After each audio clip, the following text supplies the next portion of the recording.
what drove you to this material and to shoot this movie, and how you were influenced by the world around and not just by the original story, of course.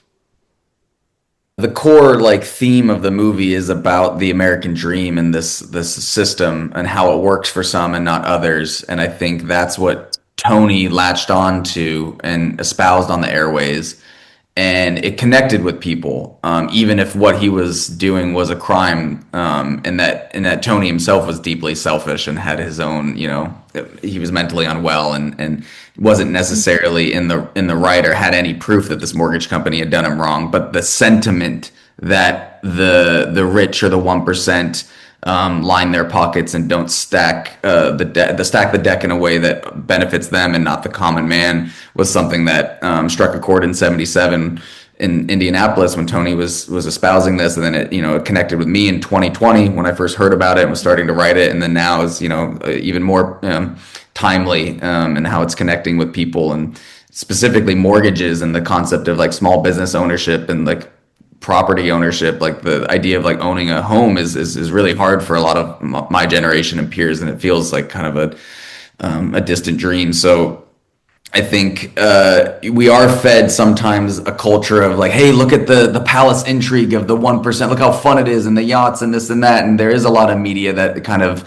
does lionize the rich, or at least kind of explores that culture. But I think the story of Tony and Richard is fascinating because it's more exploration of what happens when someone who's on the lower end of the totem pole gets their 15 minutes of fame and snaps. And it's it was just a truly incredible true crime to watch in archival footage, and the fact that we got to be the first ones to make it as a movie is a really special thing, because if you've seen any of the archival footage, it already feels like a movie.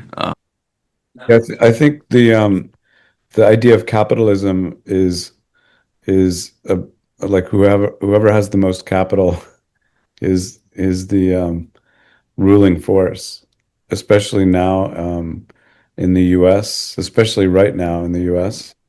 It seems like there's another level of power and collusion to do with just money, which I think, if you look back, I guess in the Gilded Age and in the early teens and 20s, was similar. There was the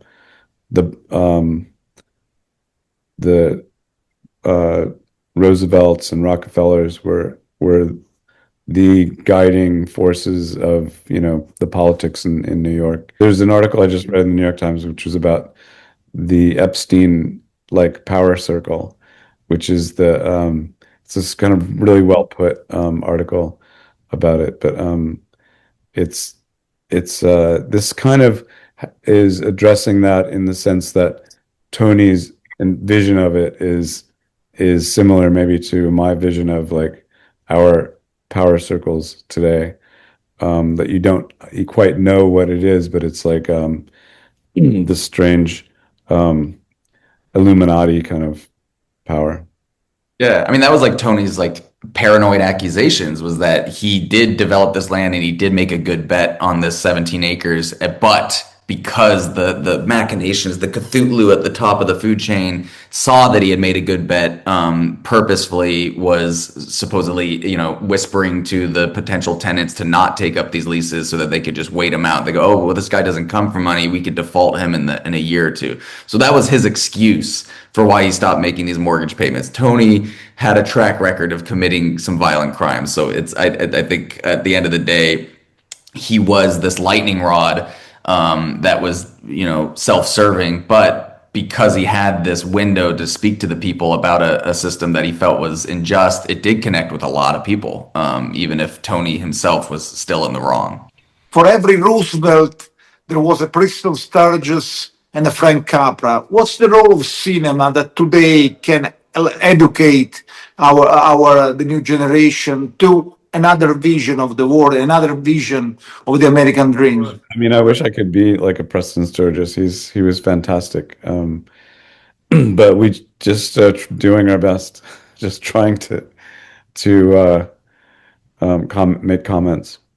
I want to chime in just as like I guess the naive young voice in the room. I do firmly believe in cinema as an art form, and I do think that my generation. I mean, it's been a lull, I guess, the past like maybe 5+ years or so. But I do think that people are going to go to the theaters, and I think it is the best way to hear a story is to be surrounded by people in a dark theater.